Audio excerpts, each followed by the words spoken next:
Les trois Français engagés dans cette finale de la Race to Dubai ont tous les trois joué sous le par lors du troisième tour. C'est vrai que si deux d'entre eux, Alexander et Romain, ont fait un petit peu du surplace au classement, en revanche, Victor Dubuisson, lui, a franchement accéléré lors de ce Moving Day.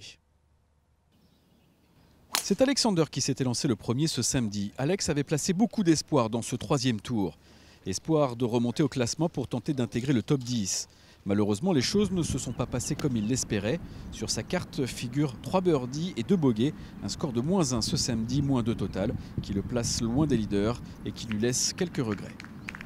Les conditions étaient parfaites, donc c'est un peu dommage. J'ai rentré un peu plus de putts, donc je suis content. Mais bon, voilà, je fais toujours les mêmes conneries, j'ai envie de dire. Et c'est un peu dommage de faire ça à ce tournoi-là, parce que j'ai vraiment envie d'être aux avant-postes. Et là, je me retrouve aux fraises, comme on dit. Voilà, ça peut tourner pour demain. Si je fais une très très bonne journée, je peux faire un bon résultat. Donc c'est ça que je vais essayer de faire et vraiment prendre du plaisir, parce que là, je sens que ça tire vraiment physiquement et mentalement, parce que je suis vraiment épuisé. Mais on va essayer de se faire plaisir pour la dernière journée de l'année.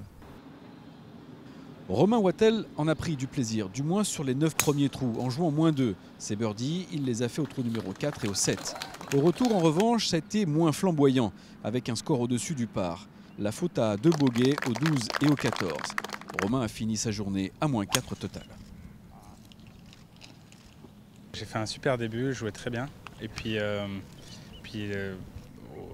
vers le 11, 12, 13, là j'ai commencé vraiment à peiner un peu.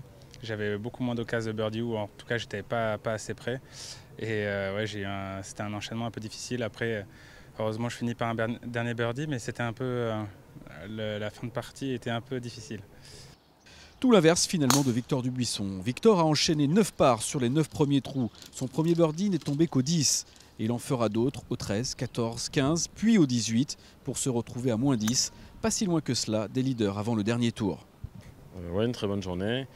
Au début, ça ne tournait pas comme je le souhaitais sur les greens, mais voilà, j'ai commencé à rentrer quelques putts au retour. Il a fallu que je me mette encore une fois de plus très près des drapeaux pour faire des birdies. Mais voilà, j'ai bien réussi à faire tourner la partie. Je n'ai pas trop regardé les leaderboards, mais je pense que si demain je refais une bonne journée, ouais, il n'y a pas spécialement de coups à jouer, je pense. Mais il faut juste que je continue à bien jouer au golf. Et puis voilà, on verra ce qui se passe. Voilà qui nous promet un dimanche palpitant. Il y a tout juste un an maintenant, Victor Dubuisson avait terminé dans le top 3 de cette épreuve, juste derrière Henrik Stenson et Ian Poulter. Un top 3 de nouveau plus qu'envisageable pour Victor dans cette dernière épreuve de la saison.